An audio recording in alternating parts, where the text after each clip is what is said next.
కాకినాడ జిల్లా గండేపల్లి మండలం మల్లేపల్లిలో ఎమ్మెల్యే జ్యోతుల్ నెహ్రూ సచివాలయ సిబ్బంది టీడీపీ నాయకులతో కలిసి పెన్షన్ల పంపిణీ కార్యక్రమం ప్రారంభించారు. డయాలసిస్ పేషెంట్లైన వల్లభశెట్టి రావణమ్మ, యార్లమల్ల మాణిక్యంలకు ఒక్కొక్కరికి 10,000 రూపాయల పెన్షన్లు అందించారు.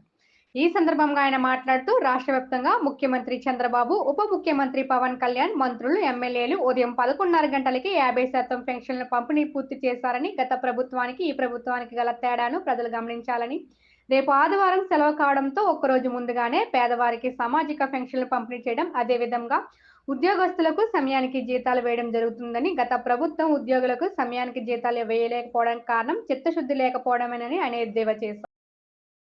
సంక్షేమాన్ని, అభివృద్ధిని పరిరక్షిస్తూ అభివృద్ధిలో భాగస్వాములు అవుతూ, పరిపాలనలో భాగస్వాములు అవుతూ ఉన్నారో ఉద్యోగస్తులు, వాళ్ళకు కూడా డైరెక్ట్గా ఫస్ట్ తారీఖుకే పెన్షన్లు జీతాలు ఇచ్చేటటువంటి కార్యక్రమం కూడా తీసుకుంది ప్రభుత్వం.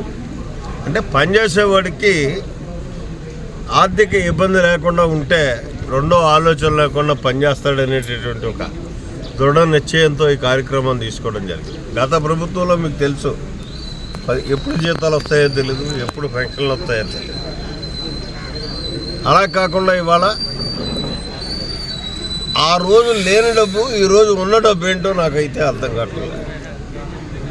అంటే ఆ రోజు లేనిది చిత్తశుద్ధి, ఈరోజు ఉన్నది చిత్తశుద్ధి. ఆ కారణంగానే ఇటు ఉద్యోగస్తులకు కానీ, అటు పెన్షన్దారులకు కానీ, అందరికీ కూడా సామాజిక పెన్షన్లు కానీ అనుకున్న మేరకు ఫస్ట్ తారీఖులో ఇచ్చేటటువంటి కార్యక్రమాన్ని ప్రభుత్వం కృతనిశ్చయంతో తీసుకుంది. అదే రకంగా కంటిన్యూ జరుగుతుంది.